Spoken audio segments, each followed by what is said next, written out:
The memories still haunt Yüksel Koç.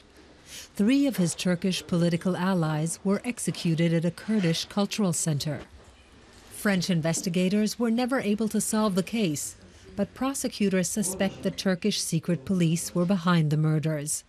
Since then, Koç has feared for his life. At home in northern Germany, he has received a number of death threats in the mail and via text message.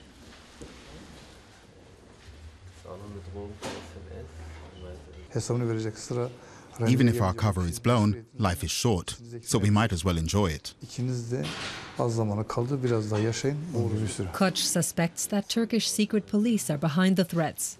He's a member of a group with ties to the Kurdish Workers' Party, the PKK, which is prohibited in Turkey and Germany. Authorities in both countries are suspicious of people who have links to it. But Koç has committed no crime and Germany is providing him police protection. After a witness tipped off the police, German federal prosecutors investigating the death threats issued an arrest warrant for a Turkish suspect. Turkish and German authorities have declined to comment, but the German parliament's domestic policy specialists are horrified by the case.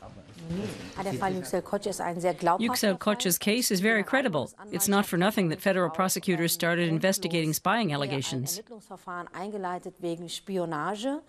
And the witness who blew the spy's cover is in a witness protection program. Given that, I find it very credible and also very worrying.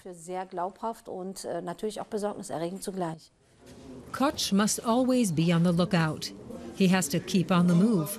He prefers to spend time in familiar Kurdish circles like this tea room, and the police have given him hints on how he can hide in plain sight. I don't spend much time in my home city of Bremen at the moment. If I do, I tell the police. I quit my job. The police told me I should constantly change the way I go to work, but there weren't many options. And what use is that when the people persecuting me have my address? More and more opponents of the government in Turkey are seeking refuge in Germany. Security officials fear that domestic strife in Turkey could spill over into Germany. The Turkish secret police is known to maintain a large network of agents here. Experts say there are more than 6,000 of them. There are agents who've been instructed by high-ranking officials. And in addition to that, there are many informers who they simply use. So you've got an established surveillance chain, meaning we've got a network of spies so dense it's comparable with the Stasi of former communist East Germany. The Turkish secret police are also observing mosques in Germany.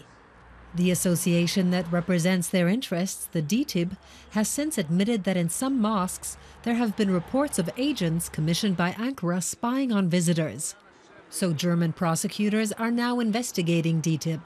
Reactions to the news are mixed.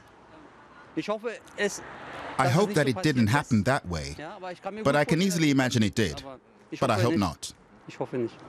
There is no outside interference, out of the question. Koç doesn't agree. He says the Turkish government has openly admitted that it's hunting its opponents abroad. Erdogan has said publicly that either Europe should deal with these people or we will take care of them ourselves. And look at the newspaper headlines. Europe doesn't extradite terrorists, or we've got our eye on the terrorists.